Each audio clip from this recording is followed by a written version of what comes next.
आमदार राजेंद्र गावितजी, आमदार विलास खरेजी, जिल्हा प्रमुख निलेश तेंडुलकर, जिल्हा प्रमुख वसंत चव्हाण, सौ शीतल कदम, महिला आघाडी जिल्हा संघटक, सुदेश चौधरी, सलीम खान, प्रिंस सिंग, अश्विनी चव्हाण, सर्व उपजिल्हा प्रमुख, जिल्हा सचिव, युवा सेनेचे सर्व पदाधिकारी, महिला आघाडीचे सर्व पदाधिकारी, नगरसेवक आणि माझ्या सर्व कार्यकर्त्या, भगिनी आणि बांधवांनो आणि पत्रकार मित्रांनो, खरं म्हणजे नगर परिषदेच्या निवडणुका काही ठिकाणी मतदान सुरू आहे. 2 तारखेला काही लोकांना मतदान झालं आणि उद्या निकाल आहे. आणि मला वाटतं उद्या देखील संपूर्ण महाराष्ट्रामध्ये महायुतीलाच प्रचंड असं यश या राज्यामध्ये मिळालेलं आपल्याला पाहायला मिळेल. लोकसभा आपण जिंकली, विधानसभा आपण जिंकली, आता येणाऱ्या महापालिका देखील महायुतीने आपल्याला जिंकायची आहे. महायुतीचा भगवा फडकवायचा आहे. त्याच्यासाठी आपण आज या ठिकाणी एकत्र आलेलो आहोत. मी येताना पाहिलं की हॉलमध्ये देखील जागा नाही, बाहेर आपले पदाधिकारी कार्यकर्ते थांबलेले आहेत. मी त्यांना देखील भेटून आलो. निलेश, काय हॉल काय कमी पडला काय? अरे आता आपले पदाधिकारी ताकद वाढली आहे इकडे आणि पुढच्या वेळेला सर्व पदाधिकारी कार्यकर्ते यांच्यासाठी पुरेल एवढा मोठा मला वाटतं जाहीर सभा आपण मैदानातच घेऊ. आणि इथं गेले अनेक वर्षाचा कारभार आपण पाहिलेला आहे आणि तो कारभार आपल्याला परिचित आहे. गेले अनेक वर्ष या भागामध्ये विकासापासून वंचित राहावं लागलं या सर्वांना. मगाशी सुदेश चौधरी म्हणाले की ठाण्यासारखं करा, कल्याणसारखं करा, मग त्यासाठी तुम्हाला इथं महायुतीचा भगवा झेंडा फडकवावा लागेल. आणि जो विधानसभेमध्ये आपण फडकवलेला, आता इथं खासदार महायुतीचा आहे, आमदारही सर्व मला वाटतं 5 महायुतीचे आहे. त्यामुळे महापालिकेत देखील महायुती आल्याशिवाय राहणार नाही अशा प्रकारचा विश्वास या ठिकाणी मी व्यक्त करतो. आणि आपल्या लाडक्या बहिणी ज्या आहेत, मी नगर परिषद नगर पंचायतीच्या निवडणुकांमध्ये महाराष्ट्रात फिरलो, मला एक वेगळं चित्र पाहायला मिळालं. अगदी रात्री 10-10 वाजेपर्यंत अगदी सातारा, सांगली, कोल्हापूर, पश्चिम महाराष्ट्रामध्ये गेलो, उत्तर महाराष्ट्रात गेलो, विदर्भात गेलो. थंडीमध्ये देखील माझ्या लाडक्या बहिणींनी खुर्ची सोडली नव्हती, बसल्या होत्या, वाट पाहत होत्या. हा एक वेगळा अनुभव पाहायला मिळाला. आणि म्हणून लाडके भाऊ, लाडक्या बहिणी यांनी संकल्प केलेला की येणाऱ्या महापालिकेच्या निवडणुकांमध्ये आपल्याला भगवा फडकवायचा. आणि म्हणून या ठिकाणी ज्या लाडक्या बहिणी उपस्थित आहेत, सगळ्या जातीपातीच्या आहेत. दर महिन्याची ओवाळणी आपली चालू आहे का? भेटते. आणि ही परमनंट आहे. मुख्यमंत्री माझी लाडकी बहीण योजना, लेक लाडकी लखपती योजना, एसटी मध्ये 50% सवलत, मुलींचं उच्च शिक्षण मोफत, शेतकरी काय आपला शहरी भाग आहे, परंतु इतर वयोश्री योजना, इतर योजना आपण केल्या. या योजना सगळ्या सुरू राहणार. कारण काही लोकांनी या योजना बंद करायला घेतल्या होत्या, योजना कोर्टात गेल्या होत्या बंद करायला, परंतु तुमचा हा एकनाथ शिंदे मुख्यमंत्री होता, त्यामुळे दिलेला शब्द पाळणारा हा मुख्यमंत्री आहे. आणि म्हणून कोणी माईकाला आला तरी लाडकी बहीण योजना कधीही बंद होणार नाही हा शब्द आहे. आणि एवढ्यावर तुम्हाला ठेवणार नाही आम्ही. आणखी याच्यामध्ये मला पत्रकार विचारतात 2100 रुपयाचं काय? बोल, योग्य वेळी तेही देणार, योग्य वेळी तेही देणार, जे जे आम्ही बोललोय ते करणार. आमच्या लाडक्या बहिणींना स्वतःच्या पायावर उभं करायचं आहे. कारण एकनाथ शिंदेने गरिबी पाहिली आहे, माझ्या आईची पत्नीची तकमक पाहिली आहे, काटकसर पाहिली आहे, महिना कसा चालवायचा पाहिलाय. आणि त्यातूनच लाडक्या बहीण योजनेचा जन्म झाला. आणि म्हणून ही लाडकी बहीण योजना एक अशी गेम चेंजर योजना आहे की अनेक सक्सेस स्टोरीज आहेत. अनेक माझ्या लाडक्या बहिणी एकत्र येऊन छोटा मोठा व्यवसाय करू लागल्या, प्रपंचाला आधार देऊ लागल्या.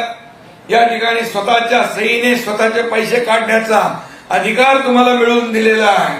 आणि त्यामुळे हा गेम चेंजर ही योजना सगळ्यात आवडती योजना माझी कुठली असेल मुख्यमंत्री पदाच्या कारकिर्दीतली तर लाडकी बहीण योजना. त्यामुळे यावेळचं गणित वेगळं आहे. या लाडक्या बहिणी पूर्णपणे आपल्या बाजूने उभ्या राहिल्याशिवाय राहणार नाही. जसं विधानसभेमध्ये चमत्कार घडवला. अनेक लोकांना वाटलं की महाविकास आघाडीचं सरकार येईल, सगळी पदं वाटून घेतली होती. इथल्या लोकांनी वाटलं होतं, इथल्या लोकांनी पदं वाटली होती, भले यांचं टांगापलटी होईल. पण टांगापलटी समोरच्यांचा झाला, घोडे फरार झाले. आणि आता इथं काय काय काय लोक येतात, भव्या मव्या काय सगळे एकत्र येतात काय.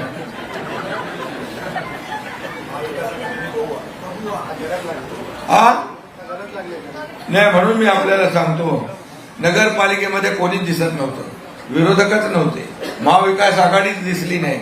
आम्हीच फिरत होतो सगळीकडे. आणि मग त्यावेळेस त्यांनी तर पराभव स्वीकार केलेला. या महाराष्ट्रामध्ये कुठेही प्रचाराला नाही, कार्यकर्ते वाऱ्यावर सोडून दिले होते, कार्यकर्त्यांच्या मागे कोणी नाही.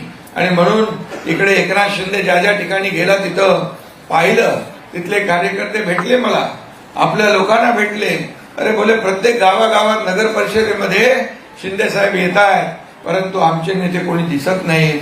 आम्हाला राम भरोसे सोडून दिले. राम भरोसे म्हणजे राम भरोसे. आणि त्यामुळे एकनाथ शिंदे हा कार्यकर्ता म्हणून काम केलंय. कालही मुख्यमंत्री होता तेव्हाही कार्यकर्ता म्हणून काम केलंय, आजही कार्यकर्ता म्हणून काम करतोय, उद्याही कार्यकर्ता म्हणूनच काम करणार. आणि मग शिवसेना हा आपला बाळासाहेबांच्या विचारांचा पक्ष आहे, आनंद दिघे साहेबांच्या विचारांचा पक्ष आहे. हा खऱ्या अर्थाने कार्यकर्त्यांचा पक्ष आहे, कार्यकर्त्यांचा सन्मान वाढवणारा पक्ष आहे. या पक्षात जो काम करेल तो पुढे जाईल. तर कोणी मालक नाही, कोणी नोकर नाही. आपल्याला नोकर समजणारे लोक, त्यांना लोकांनी त्यांची जागा दाखवलेली आहे. आणि म्हणून बाळासाहेब सहकार्यांना सवंगडी समजायचे. आताचे लोक सहकार्यांना घरगडी समजतात, नोकर समजतात, गुलाम समजतात. गेला जमाना. आता तुम्ही ही सर्व जनता जनार्दन मालक आहे, आपण सेवक आहोत, आपण विश्वस्त आहोत. ही बसलेली जनता मालक आहे. आणि म्हणून ही तुम्हाला उचलेल वरती आणि केव्हा आपटेल ते कळणार नाही. आणि म्हणून उगाच आपल्या ह्याच्यामध्ये कोणी राहू नये. आणि म्हणूनच मी आपल्याला एवढंच सांगेन, आपल्याला विकासाचा अजेंडा घेऊन पुढे जायचं आहे. विकासाचा अजेंडा घेऊन. आणि हे वसई विरार पूर्णपणे या ठिकाणी पाहतोय गेले अनेक वर्ष काय विकास केलाय. मला वाटतं खासदारांनी जवळपास 1100 कोटी रुपये या ठिकाणी केंद्रातून देखील या ठिकाणी आणलेले आहेत. वसई विरार महापालिकेच्यासाठी एसटीपी प्लांट, अमृत 2 पाण्याचा प्रश्न, गटारे, इलेक्ट्रिक बसेस अशा प्रकारचा निधी आणण्याचं काम आपल्या खासदार गावित साहेबांनी केलेलं आहे. आणि त्याचबरोबर मी मुख्यमंत्री असताना अमृत 2 मधून 431 कोटी, अमृत 2 म्हणजे पाणी पुरवठा 494 कोटी, नगरोत्थान मलनिस्सारण योजना 496 कोटी, हे नगरोत्थान मलनिस्सारण योजना 321 कोटी, अशा प्रकारच्या योजना आपण दिल्या.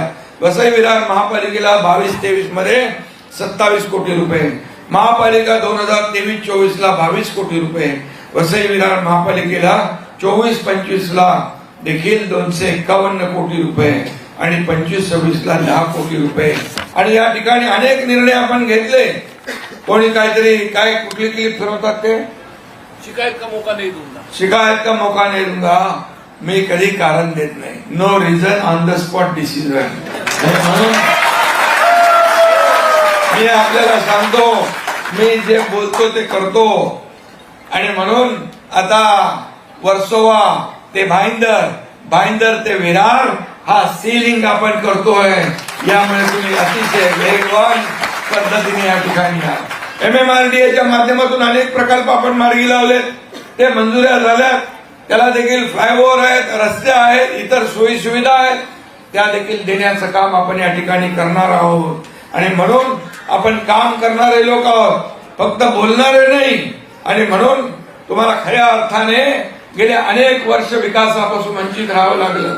अनधिकृत चाळी आहेत, त्याचं रेग्युलायझेशन करायचं आपल्याला, त्या नियमित करायच्या आहेत, त्या शास्ती दंड माफ करायचा आपल्याला, तो देखील नगर विकास विभागाच्या माध्यमातून माफ केला जाईल, हे देखील मी या ठिकाणी सांगू इच्छितो. त्याचबरोबर क्लस्टर योजना आहे. क्लस्टर योजनेच्या माध्यमातून ठाण्याला क्लस्टर योजना सुरू झालेली आहे. सर्व इमारती अशा चिटकून उभ्या आहेत आणि अनधिकृत इमारतींची टांगती तलवार डोक्यावर कायमची उभी आहे. आणि म्हणून ही टांगती तलवार देखील क्लस्टरच्या माध्यमातून ठाण्याप्रमाणे मुंबईप्रमाणे आपण दूर केल्याशिवाय राहणार नाही. आणि हक्काचं घर तुम्हाला चांगल्या दर्जाचं घर मिळेल, चांगल्या सोयी सुविधांयुक्त घर मिळेल. एसआरएचा विषय आहे, झोपडपट्टीचा विषय आहे, तो देखील या ठिकाणी आपण केल्याशिवाय राहणार नाही. कारण नगर विकास विभाग पण तुमच्या एकनाथ शिंदेकडे आहे, गृहनिर्माण विकास विभाग पण तुमच्याकडे आहे, एसआरए म्हाडा पण तुमच्याकडे आहे. आणि त्यामुळे मुंबईच्या धर्तीवर ओसी देण्याचा निर्णय झालेला आहे. तो देखील वसई विरार महापालिकेला ओसी देण्याचा निर्णय लागू करणार, हे देखील मी आपल्याला सांगायला आलेलो आहे. त्यामुळे घर हे स्वप्न आहे प्रत्येकाचं. घर, हक्काचं घर मिळालं पाहिजे. पंतप्रधान आवास योजना, सर्वांसाठी घरं, ही योजना जी संकल्पना मांडली आहे, बाळासाहेबांनी देखील मुंबईत 40 लाख लोकांना मोफत घरं देण्याचा संकल्प सोडला.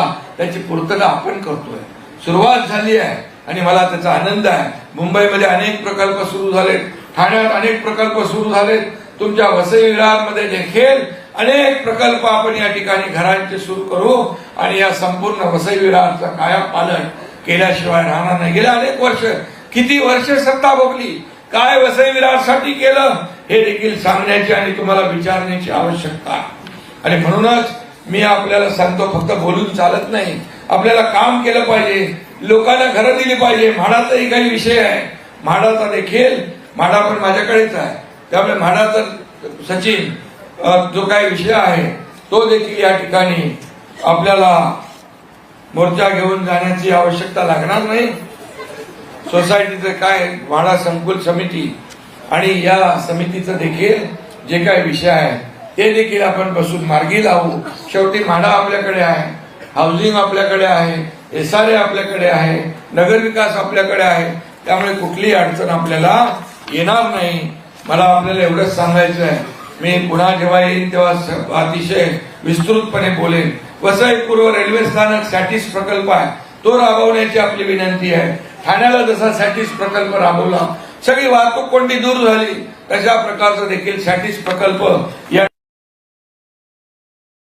500 स्क्वेअर फुटावरील घरांना लागू असलेला शास्तीकर आता लावतात काय, तो देखील दंड करण्याचा, इतर शहरांप्रमाणे आपण दंड रद्द केला, तो देखील रद्द करण्याचं काम या ठिकाणी केलं जाईल, अशा प्रकारचा विश्वास मी आपल्याला देतो.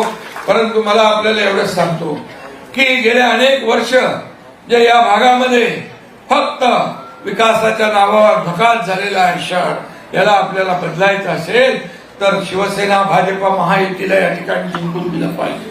महायुती म्हणून आपण या ठिकाणी निवडणूक लढवू. बाकी कुठे काय अडचण आली, तुम्ही स्थानिक पातळीवर बसून चर्चा करा. अडचण आली तर मुख्यमंत्री देवेंद्रजी आणि मी त्या अडचणी दूर करू. परंतु या ठिकाणी आपल्याला विकास पाहिजे तर लोकसभेमध्ये आपण जिंकलो, विधानसभेमध्ये लँडस्लाइड मॅन्डेट तुम्ही मिळवून दिलं. एकाच विचार करतायत.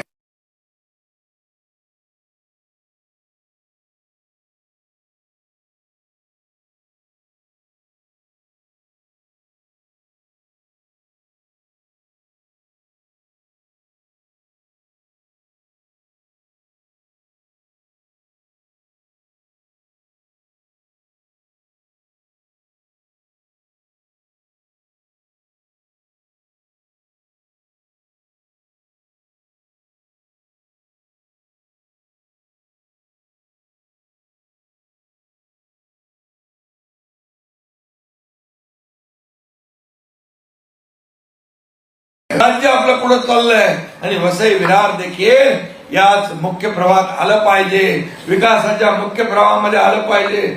आपल्याला बाकी काही दुसरं काही नाही, आपला अजेंडा खुर्चीचा नाही. ज्या लोकांनी आपल्याला खुर्चीत बसवलंय त्यांच्या समस्या सोडवणं हा आपला अजेंडा आहे. त्यांचे प्रश्न सोडवणं हा आपला अजेंडा आहे. भूमिपुत्राला न्याय देणं हा आपला अजेंडा आहे. आणि म्हणून शिवसेना या ठिकाणी ज्या पद्धतीने आपण घराघरामध्ये आज वाढवत आहे, शिवसेनेची ताकद वाढतीये. शिवसेनेची या ठिकाणी एक आपल्याला मी एवढंच सांगेन की शिवसेना आज आपण ज्या पद्धतीने पुढे नेतोय, आज गावागावामध्ये घराघरामध्ये गावागावात सगळीकडे आज पाहतोय. आज या नगर परिषदेच्या निवडणुकांमध्ये मी पाहिलं की जवळपास 4,000 जागांवर 4,500 जागांवर शिवसेना लढली. आणि मग विदर्भ असेल, मराठवाडा असेल, उत्तर महाराष्ट्र असेल, पश्चिम महाराष्ट्र असेल, सगळ्या महाराष्ट्रामध्ये एक शिवसेनेचा धनुष्यबाण पोहोचतोय. आणि धनुष्यबाण म्हणजे विकास, शिवसेना म्हणजे विकास. आणि हे धोरण घेऊन आपण पुढे जातोय. त्यामुळे इथं काय कोणी केलं यापेक्षा 80% समाजकारण, 20% राजकारण हा जो काय मूल मंत्र बाळासाहेबांनी दिलाय तो आपल्याला पुढे घेऊन जायचा आहे. स्थानिक भूमिपुत्रांचे प्रश्न आपल्याला सोडवायचे आहे. आणि म्हणूनच एक दिलाने आपण काम करण्याची आवश्यकता आहे. बाकी काय प्रश्न असतील तर मला गावीची सांगा, ते देखील आपल्याला सोडवता येतील. कारण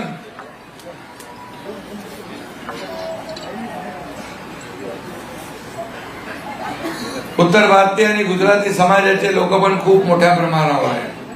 अयोध्या में राम मंदिर तो बन गया ना. लोग कहते थे मंदिर वही बनाएंगे, तारीख नहीं बताएंगे, लेकिन मोदी जी ने मंदिर भी बनाया, तारीख भी बताया, उद्घाटन भी हो गया. आणि म्हणून गुजराती समाज, व्यापारी समाज हे सगळे समाज एकत्र आहे. सर्व समाजाला घेऊन आपण पुढे जातोय. सर्व समाजाला घेऊन खरं विकासाचा अजेंडा आपला आहे. विकास हाच आपल्याला महत्वाचा आहे. सर्वसामान्य लोकांच्या आयुष्यामध्ये बदलाव करण्याचं काम आपल्याला करायचं आहे. मी आपल्याला नेहमी सांगतो की मला काय मिळालं यापेक्षा सर्वसामान्य लोकांना काय मिळालं हे पाहणारे आपण लोक आहोत. 2.5 वर्षाच्या मुख्यमंत्री पदाच्या कारकिर्दीमध्ये तुमच्या एकनाथ शिंदेने एवढे निर्णय घेतले, आपल्या टीमने एवढे निर्णय घेतले. एकीकडे विकासाला चालना दिली, एकीकडे कल्याणकारी योजना केल्या आणि ही सांगड घालण्याचं काम जे केलेलं आहे. आणि त्यामुळे झालेल्या विधानसभेच्या निवडणुकांमध्ये आपल्याला 232 जागा महायुतीच्या निवडून आलेल्या आहेत. हा इतिहास आहे, हा महाराष्ट्रातला इतिहास आहे. हा इतिहास पुन्हा महापालिकेच्या निवडणुकांमध्ये आपल्याला पुन्हा गिरवायचा आहे. हा इतिहासाची पुनरावृत्ती करायची आहे. आणि खऱ्या अर्थाने शासनामध्ये जे काही या भागामध्ये आवश्यक आहे हे आवश्यक सगळं आपल्याला या ठिकाणी करायचं आहे. आणि म्हणून मी आपल्याला एकच सांगतो, गाफील राहू नका, काम करा. संघटन या ठिकाणी सर्व शिवसेनेचे पदाधिकारी जे आहेत यांना आता ही संधी आहे, सर्व संधी आहे. यामध्ये शिवसेना, भाजप, महायुती किती समोरचे लोक एकत्र आले तरी सुद्धा आपल्याला कामाचा अजेंडा घेऊन पुढे जायचा आहे. ते फक्त सत्तेसाठी एकत्र येतील, खुर्चीसाठी एकत्र येतील, परंतु आपण विकासासाठी एकत्र येणार आहोत. आपला विकास हाच अजेंडा आहे. आणि म्हणून मी कोणी काही म्हटलं तरी सुद्धा एवढंच सांगतो, जो शब्द आपण देतो तो पाळतो. आणि म्हणून इलाका किसका भी हो, धमाका हम ही करेंगे, अशा प्रकारचा आपल्याला सांगतो. और अभी ये मौका है, ये मौका गवाएंगे तो फिर नहीं मिलेगा. आणि म्हणून मी आपल्याला सांगतो, पुन्हा एकदा मनापासून आपल्याला शुभेच्छा देतो. जे आम्ही बोललोय ते करणार, दिलेला शब्द पाळतो. म्हणून माझ्या लाडक्या बहिणी, लाडके भाऊ एवढ्या मोठ्या प्रमाणामध्ये महाराष्ट्रामध्ये एकत्र येत आहे, विकासाच्या या कार्यामध्ये सामील होत आहे, शिवसेनेच्या सोबत येत आहे. शिवसेनेचा कारवा मोठा होत चाललाय. बाळासाहेबांचा विचार पुढे जातोय, राज्यामध्ये देशामध्ये पुढे जातोय. आणि म्हणून आपल्या सर्व कार्यकर्त्यांना मनापासून मी शुभेच्छा देतो. आपल्याला एवढंच लक्षात ठेवा की आपण आज शपथ घेऊया, शाखा शाखांमधून विजयाचं रणशिंग फुंकूया. आज आपण शिवसेना मजबूत करण्याची शपथ घेऊ. आज आपण शपथ घेऊया हिंदुत्वाची शान राखण्याची, शपथ घेऊया राज्याच्या प्रगतीची, राज्याच्या समृद्धीची. आणि शपथ घेऊया विरोधकांना चारी मुंड्या चित करण्याची. आणि शपथ घेऊया या वसई विरारवर महायुतीचा भगवा फडकवण्याची. धन्यवाद. जय हिंद, जय महाराष्ट्र.